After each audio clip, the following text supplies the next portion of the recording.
Hey YouTube, it's Matt with Olympus Reptiles, and today we're going to talk to you about what's going to be in next year's secret sauce. The breeding plans for Olympus. We're going to tell you what we expect, why we chose what we chose, and then each one of us, me, Caleb, and camera guy Kurt. Do we ever come up with your name yet? No, just Caleb. Just Caleb? Just Caleb. Can't be just Caleb. We're going to go with your MMA name. The Milkman. The Milkman. So me, camera guy Kurt, and the Milkman are going to, I like that. It's such a good name for fighting. We're going to share with you, he's also our security, the Milkman come get you. We're going to share with you our favorite pairings of this and why we're each individually excited. We may have the same one, we may have different ones depending on the clutch. We'll do several of these videos to get through that. Now I want to tell you something. We changed how we selected our pairings this year. I don't remember exactly who was talking about it. It was one of these two. Was talking about fantasy football, and I had an idea. It made it take a little longer. What we do in the past, we'd do it like a book. Start at this line, read that way, and just kind of go down, and then go over here and all around. And we'd pick our pairings. And that worked pretty well. I was, efficient. It was quick, and we kind of made a decision and stuck with it. What you would find is you're getting to the end, you're kind of like running out of males. You can't overwork your males and whatnot. So we decided this year we'd do it like a draft. We'd each take a turn, and we would pick a snake that we wanted to pick the breeding for. Not each one of us individually. Then we'd talk about what we could do to pair it, and then we'd pick that snake. What that made sure we did is our best females, or the females that we're all individually most excited about, we got to pick early to make sure we're putting the best males to them. And then the least exciting pairings kind of just got, whatever's left over, So that's kind of how we did it. So we're going to start right up here. This one is a fire yellow belly het axanthic female. She is a proven female. She has gone for me for 2 years in a row now. This is going to be a repeat pairing because it's a badass pairing. Like, it's really what I want to do with that. So we're putting a killer bee axanthic named Diesel to this fire yellow belly het axanthic female. The point of that is to make really kick-ass animals, kind of like, well, I'll show you the kind of things that can be made. Why not? This is me going off script. Where are you?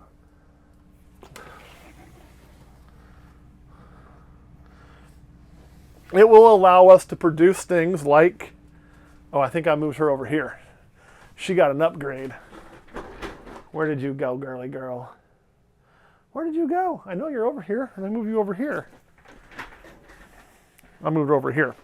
You'll be able to produce things like these two animals here out of that pairing, which are just really cool animals. So this is why we're going to do that one, because, well, why wouldn't you, right? Why wouldn't you want to make those? So that's what that's all about. We're not even sure what all's in that. And this is what we believe to be a fire pastel axanthic. So spider, obviously, in case you were curious. So that's what that one's all about. Let me put this little girl back. No, you don't get to climb up. You got to go back in your hole. There you go. Then we go down the list here. We have a pastel-like. Can we see the mom? You want to see the mom? Oh, okay. I guess I can show you the moms sometimes. So this is mom. Ooh. Right there. That is the fire yellow belly het axanthic. I haven't gone through and cleaned everything. Just be careful shining in there. This thing's really cool. So really pretty snake. Our own creation here. So bred in-house and produced really well. I'll show you the belly. There, you can kind of see that going on through there. So really kind of just a nice snake all in all. I know. Get on in there. And then the next one would be the Hellfire. And it's going to be bred to a super pastel axanthic. Oh, this was a fresh shed Hellfire for you. As we're trying to prove out what in the world is going on here. The reason for that is by putting it to a super pastel axanthic, we're not going to make any visual axanthics, only hets.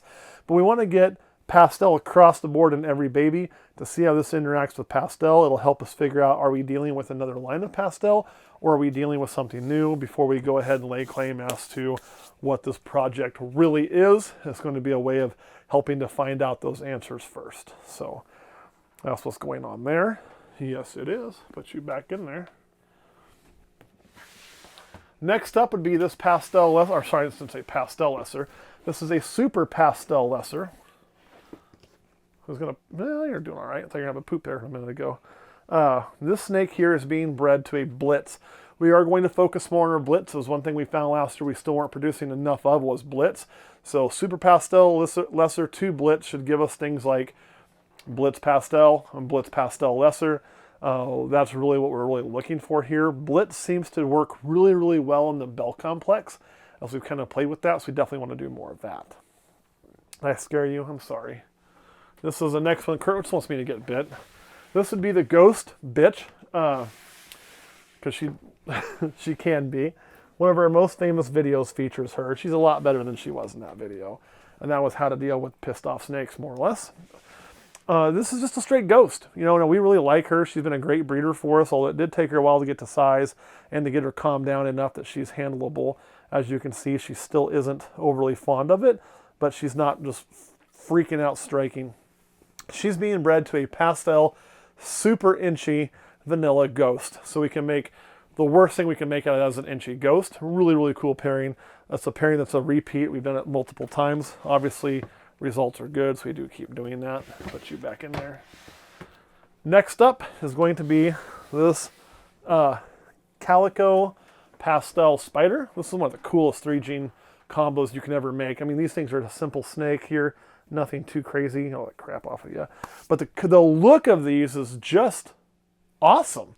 You know, so we get that pastel calico interaction with the spider. It's just a beautiful, beautiful animal. You bring that white way up there. This is a really nice example. You can keep a lot of bright yellow when you do that too, along with the typical browned out yellow of a bumblebee. It just makes for a really cool overall look. Putting that to the banana, honestly, I don't know how much banana will increase the 3-gene, but banana, and I don't really like pastel in my bananas anyway. I've said that a billion times. But we do like banana calico, and we do like banana spider, and banana spider calico would be really cool. So if we miss on the pastel, we're not going to cry, but that's kind of what we're going for. If we do hit the pastel, not the end of the world. It's just, you know, not my favorite gene to pee in there. Pee. Not my... Yeah, I don't pee that gene in there. Holy God, what's wrong with me today? Next up is going to be one of our pastel xanthics. Now, she went for the first time for us last year. She came to us as a pastel xanthic, possibly yellow belly. I didn't really see the yellow belly when we got her. I still don't see the yellow belly, and in breeding, I didn't see the yellow belly. So we're going to call it just a pastel xanthic, and she is being bred to another pastel xanthic. So again, we're just looking for pastel xanthics and super pastel xanthics out of that. And of course, we can make straight xanthics. Just, you know, I like those. So we tend to make a lot of them. We do have some different males we're going to be running this year as we go through to kind of change the genes up a little bit. So we'll get to that.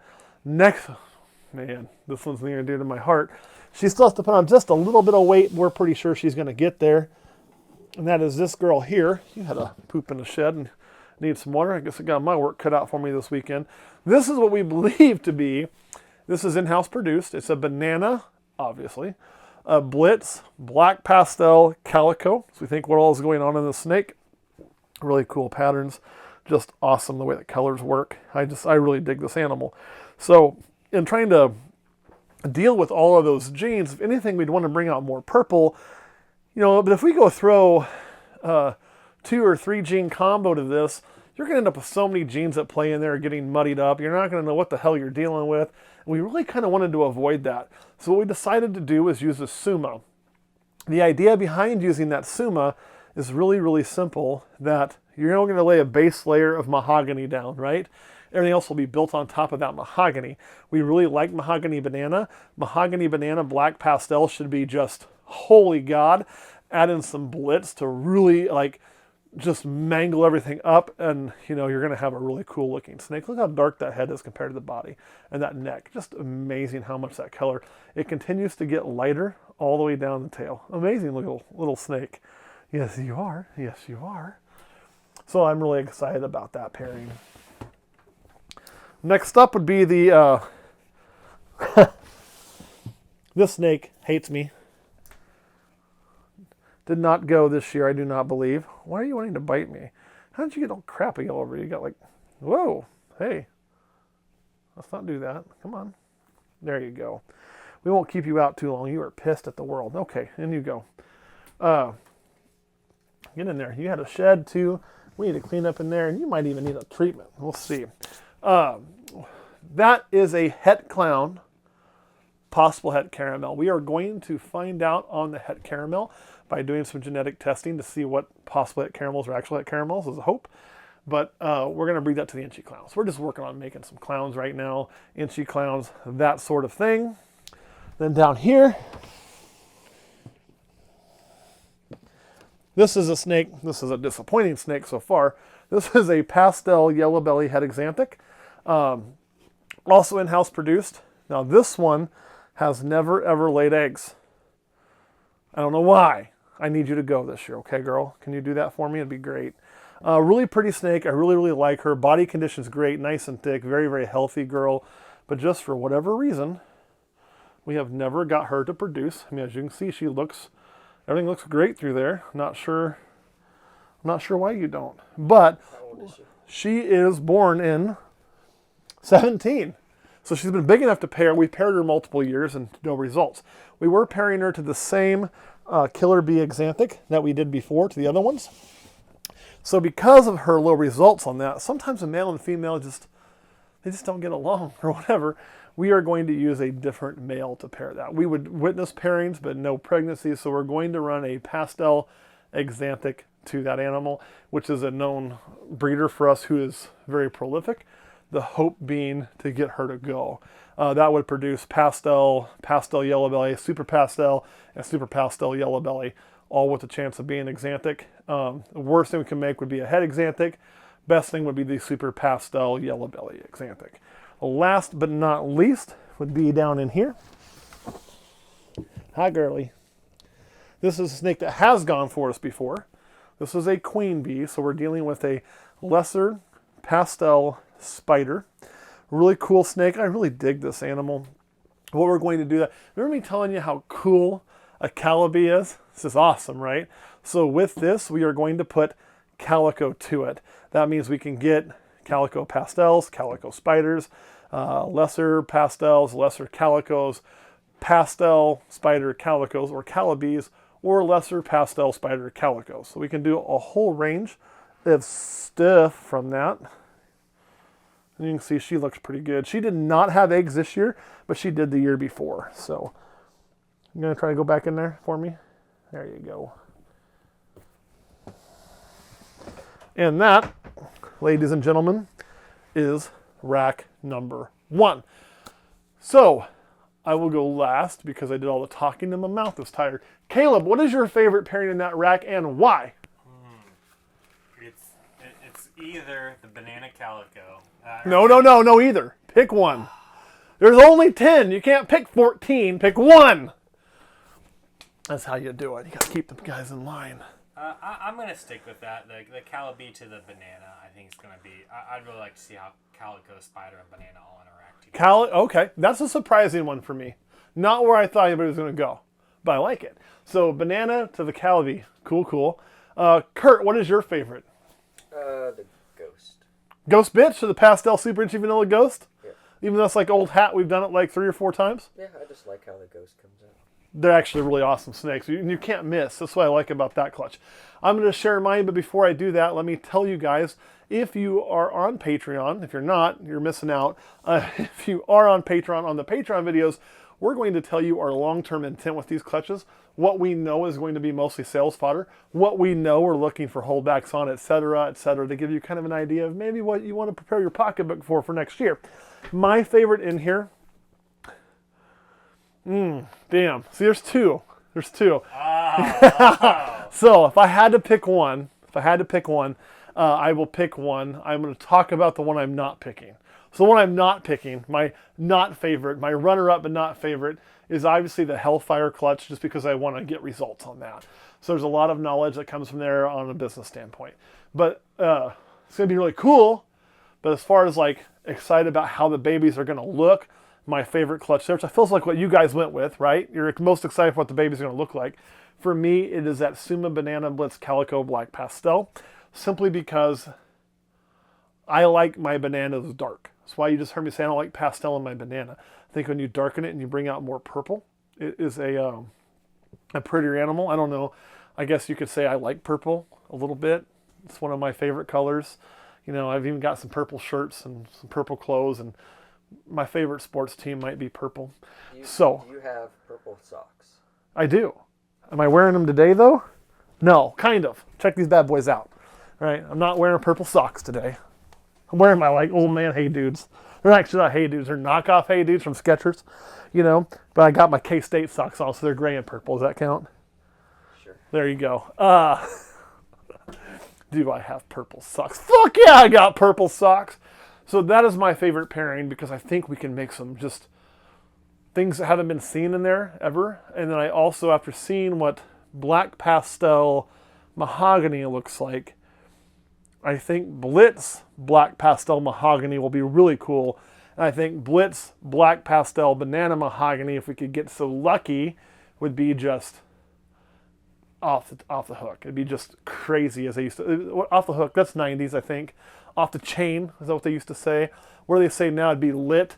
I don't know. I'm up on all the damn lingo. It'll be kick-ass. That's what it's going to be. So that's my most exciting pairing. What they would say is it's bussin'. It's bussin'? It's bussin'. The fuck? Who the fuck came up with that? Let me tell you, little whippersnapper, something. Get off my lawn. When I was a kid, nobody was cool getting on the bus, man. Bussin' wasn't a cool thing. I don't know. I'm sure it means something entirely different that I don't understand. You get to be my age, you get gray and goddamn beard, and don't understand what these kids say anymore. Damn. I never thought that happened. I like 90s rock like Green Day and Eminem and get off my damn lawn. And don't say bussin'. Actually, I don't care if you say bussin'. So, anything else on this rack before we get off of here? Nope. All right, guys. Thanks for watching. We'll catch you next time.